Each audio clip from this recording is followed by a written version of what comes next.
had at one point, we had not only the controller of the state of New York, Tom DiNapoli, but we also had the controller of New York City, who was, no pushover either. And as a matter of fact, Michael, he's joining us right now. There you go. We have with us Scott Stringer, who is the controller of New York City. And you were at the reception yesterday, and it was all, there were no cameras, no reporters. We just had a good time. There was what I was just explaining. Thank you for joining us here at the Legislative Office Building. Your impressions of this weekend. You were a legislator. People should know that Scott Stringer has been around for a while. He looks young, but he's been around for a while. He was in the New York State Assembly in some very interesting times. So your impressions of what's happened, the significance of this weekend in the context of what is happening statewide. Well, I want to tell you that this weekend, I think, obviously is historical in the sense that we now have the first African-American speaker in Carl Heastie, so that certainly is exciting for people here. I will tell you, you may not know this because I probably never talked about it, but my first Caucus Weekend was in 1974 when I was 14 years old. Wow. And my dad took me to Caucus Weekend in Albany. It was one of those dad-son bonding moments. But the Caucus Weekend dinner was in a room the size of a closet. I don't think there were more than 10 tables. We sat at Assemblyman Herman D. Farrell's table. And Denny Farrell, who's still around. And this was back in 1974. And look at how important Caucus Weekend has become, how large, how many more members. And when you think about today, when you're now honoring Carl Heastie and Alicia Eve, whose father, Arthur Eve from Buffalo, banged the table when we were in Democratic Conference saying invest more in kids, not prisons. There's exciting history here. And you only hear about the bad things, but there's so many pioneers who built Caucus Weekend, and now to come back so many years later in my life and to be part of all this is very exciting. We want to make sure everyone's hearing you, so if you can just talk a little bit into the Sure. mic going forward. Sure. But last night's event, Harrison described it as warmth. I thought there was a lot of pride that you saw there, and as someone who's come to this event for a long time, do you feel like this is kind of a new chapter for this event and for the Black and Puerto Rican conference? Well, I think this is certainly a great time to recognize the success of the caucus in the state assembly. Also look at how we've built out this weekend. There are so many booths, so many real work that's actually going on. It's not just a party, although City and State throws a very good party, and I hope you do it next year. Yep. But going forward, with success comes greater responsibility.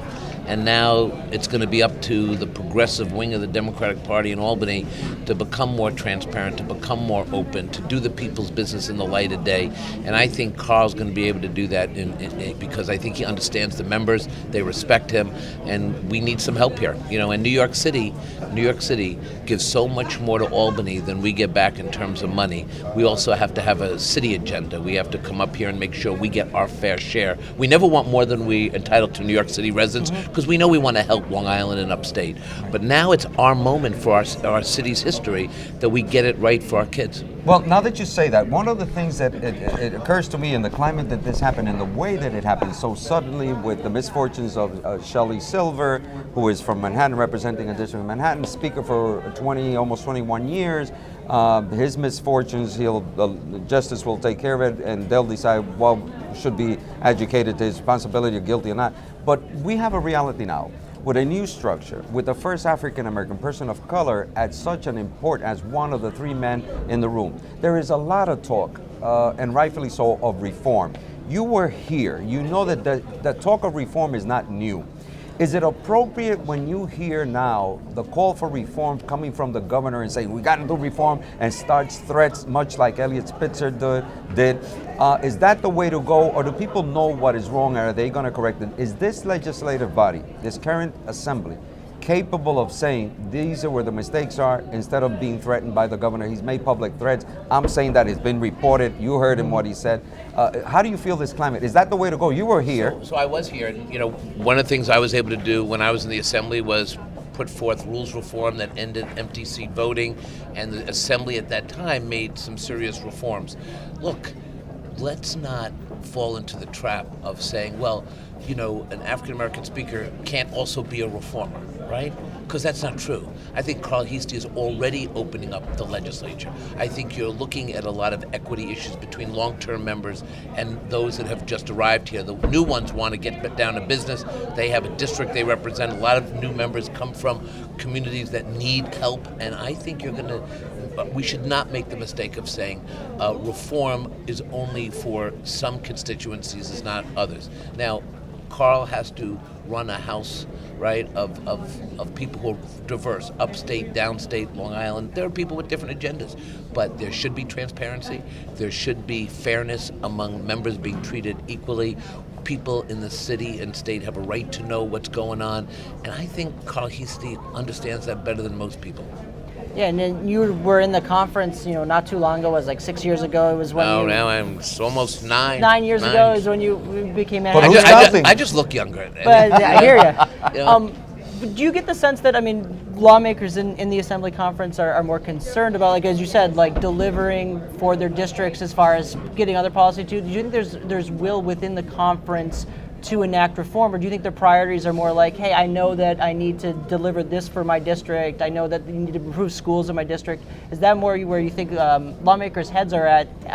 Because reform is one of those things where, it's one of those situations where the people who are doing things that maybe are illegal don't want reform, and the people who aren't doing things that are illegal are like, I don't need reform, I want to deliver for my district. But reform and delivering for your district is not mutually exclusive. Oh, of course. And I think that when you look at how New York City has been getting shortchanged in the budget for years and years, hey, reform that budget process, right? If you look at some of the laws that for so long have locked up black and brown kids in prison while we had prison expansion when I was there in the 90s, to me, undoing that is reform.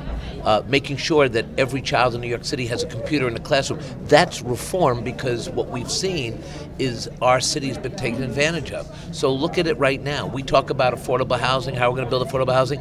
Rent regulation, come on. We got to reform. You would have a very big affordable housing problem if that doesn't. But look at what's happening. No. Our rent laws are really threatened this year. Yeah. So, we can play words, but the bottom line is we've got so many honest lawmakers, so many young, energetic people coming, people of color, more women.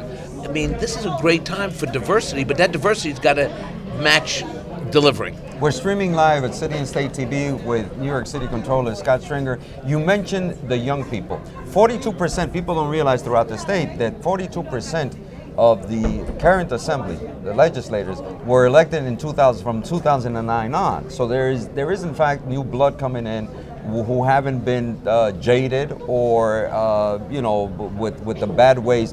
Our takeaway question that I have, unless Michael has to do some other things, Comptroller Stringer, is there is a big, huge pot of money. I haven't seen $5 billion statewide like that. The city's not doing bad also.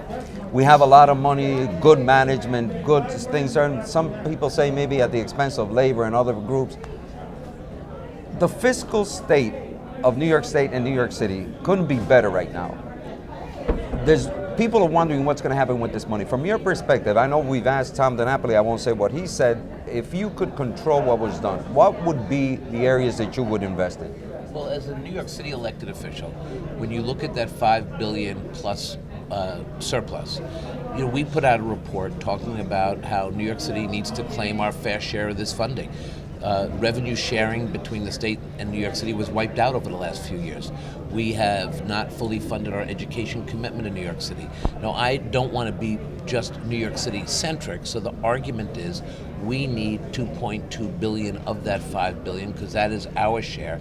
But part of what we have to think about as we access that money, what will be the financial benefit to the whole state if we continue to drive the New York City economy? And I would argue investing in our kids, investing in housing, making sure that the entrance fee to our city is not a $1 million condo. If we get this right, the peace dividend, right? That's what this is. This is a peace dividend. If we get this right, the multiplier impact for the city and the state will be tremendous, but we have to get it right, and we have to have the ability to think strategically about how we use this money so we can look back 10 years from now and say, hey, we fought this fight and look what we accomplished.